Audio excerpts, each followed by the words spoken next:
Lovely friends out there, welcome to my YouTube channel. I'm Links and this is Links Art.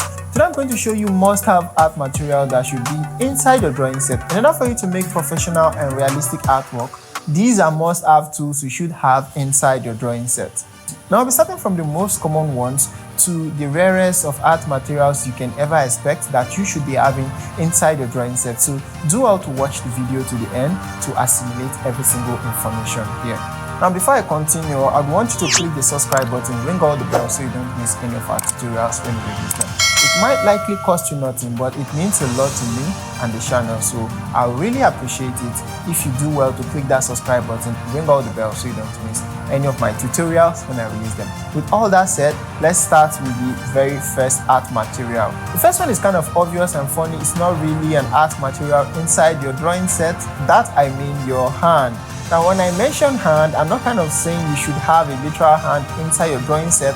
What I'm trying to say is that you should focus on your drawing skills more than focusing on your art material. That is your biggest art tool you'd ever have. A great artwork is not majorly on the kind of materials you use, but the system at which you create that artwork. If that idea or that concept is missing, then you are bound to create very bad artworks. Now, since we are talking about hand, the next must-have art material is something like this. A glove that you can actually use to cover this hand of yours when you are working so that you don't cause smudging or letting those oils in your palm get to your drawing paper, because that can result to a serious damage. If you don't know that there are oils in your palm that literally damages your artwork each time you touch your paper, there is a link to another video at the end of this clip that explains why you shouldn't be placing your bare hands on your paper. Now the next to follow are specific values of graphite pencil. You might not be having all the grades of graphite pencils, but these particular values I'm going to mention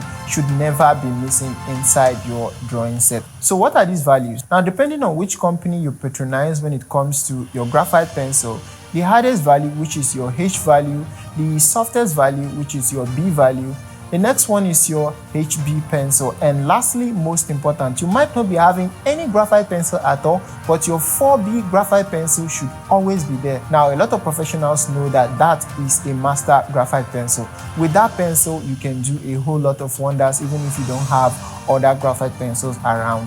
A 4B graphite pencil is known as the master graphite pencil. That's a fact, and you can check that on Google. There's a reason why it is so. If you're a professional, you should have known that by now. However, we are all still learning. Moving to the next is a mechanical pencil. If you've never used something like this, please go get one because it's really a lifesaver. With this guy here, you don't necessarily need to be sharpening your pencil at every point in time. It is very nice for detailing. This is a 0.5 graphite mechanical pencil. I use this a lot. Pretty much 60% of the time I do my drawings, I always have this with me and I detail with this a lot because I don't need to always sharpen the mouth each time it gets blunt. For one thing, it hardly gets blunt at the tip, and even if it does, you can easily break the tip and push out extra to continue drawing. This saves you from the regular sharpening you always get from your wooden pencil. So this comes very handy. Mechanical pencils always have this reputation of keeping a very fine point that you can use to detail. So the next to follow is a soft charcoal pencil. Now I know a lot of persons, especially graphite artists, will not love to hear this because some don't like using charcoal pencil. If you are a solely graphite artist, you might not love the fact that I am mentioning charcoal pencil here, but I still strongly suggest that you try charcoal pencil. It is a great tool used to create wonders. A lot of graphite artists out there want to use charcoal pencil, but for some possible reasons, because it appears brownish, it smudges, and you find it very hard to blend with. If that is a problem, there's a link in the description that leads you to a video that explains how you can make use of a charcoal pencil to create good work. So please do well to watch that video. Now, most graphite artists don't like reflections in their drawings, and if you don't like that, you can decide to use your charcoal pencils for your darkest value. At that point, even if the charcoal pencil has this brownish effect, it's not going to appear brown because it's completely black. It's not going to smudge, and it won't give you blending problems because you don't necessarily need to blend complete dark values, do you? So if you want to create artworks that appear so vibrant, clear, and realistic, you should always try using something like this. It might not be easy for you, but with a bunch of tutorials and a reasonable amount of practice, you are going to come along. A lot of artists you see out there were just solely relying on graphite pencil until they discovered how to use charcoal pencil, and now they are killing it everywhere. You can still do that for yourself. Just start by having one inside your drawing set, okay? With all that said, moving to the next one are brushes. Yes, brushes for blending. Now, there are a lot of things you can use to blend, but brushes are one of the ultimate tools used for blending. It's mostly preferred by a lot of artists, and there is a good reason for having brushes inside your drawing set. You might be using blending stump, using your hand, Tutelion, or using any kind of a blending tool, but brushes are exceptional. Brushes are things that you should have inside your drawing set, especially ones like this that looks a little bit small and flat. For one reason why you should have this, it's not at every point in time you are drawing, you pick up that graphite pencil to always create a stroke in your drawing, then try to blend it out with something else. If you're the kind of person that creates hyper-realistic works or realistic works, you should know that there are no strokes in your drawing. Sometimes when you press too hard on your paper with your graphite pencil, you tend to create some kind of sharp stroke that finds it very hard to come off from your paper, and this guy can really help you when you dip it into your charcoal or your graphite powder and start drawing with it. A lot of artists start with their brushes, they even hardly use their pencils direct on their papers. So when it comes to blending, brushes are definitely exceptional. Towards the ending part of this video, I still have one specific blending tool a lot of artists don't use, so keep watching to see that special blending tool. The next in line are specific kinds of eraser. Here we have a rubber eraser and we have an electric eraser. You might not be having any kind of eraser at all, but these two guys should always be found inside your drawing set. Starting with this guy, the reason why you should be having something like this inside your drawing set is that unlike every other eraser, this is the kind of eraser that when used on your paper, it doesn't cause irritation to your paper, it can hardly cause damage to your paper and gives you that squeaky clean paper cleanliness, giving you the ability to create very bright highlights. So a rubber eraser is a must to create a professional artwork. The next are electric erasers. With this guy, you can use as a Tombow Mono Zero eraser, or better still, use as your electric eraser.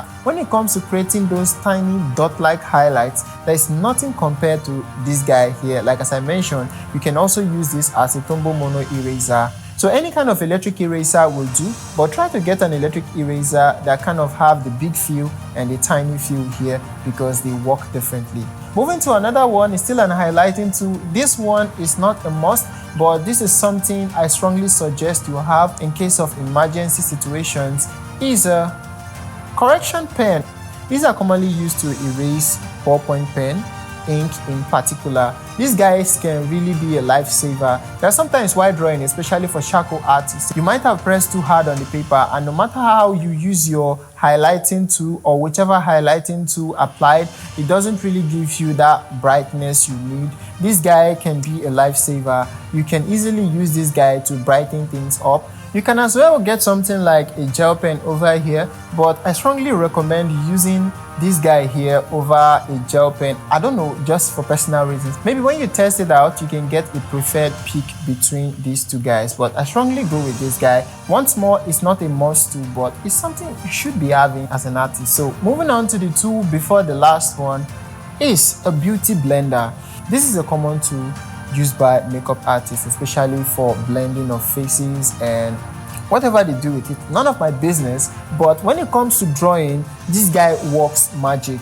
Honestly speaking, I prefer this to my brush. When it comes to blending my artwork smoothly, this guy beats every single blending tool I've ever used. The only thing that still tags along and I use once in a while when I make details are brushes. Brushes are the closest things I've ever seen, but when it comes to this guy, making very smooth skin textures, there is nothing close to this. Although this is obviously my preference, not saying it's the best, but this is a must-have tool. Try and get one and try it out. Possibly you might throw away every other blending tool, just like as I did, except for brushes. You don't want to throw away your brushes, no matter how good this guy is. There are things that your brushes do that this guy can never do, but in its unique way, this guy creates magic. So it's something you want to have.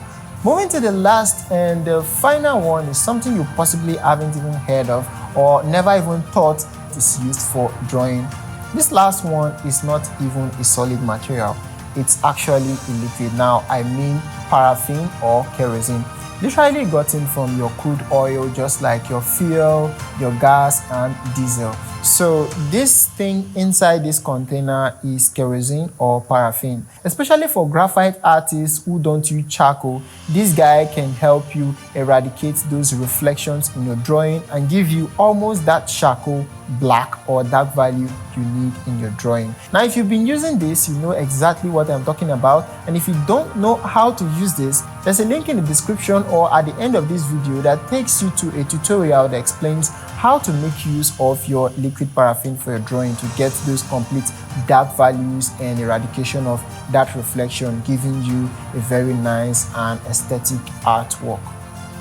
These are the must-have tools you should have as an artist. Even if you don't have all of them, you should have at least 60% of these things I've mentioned. Now, it's not possible for you not to have any of them. Try testing out these materials and I promise you, you will never regret getting them. Once more, I'll kindly request that you click the subscribe button, ring all the bells so you don't miss any of my tips, tricks, and techniques to get your artworks done.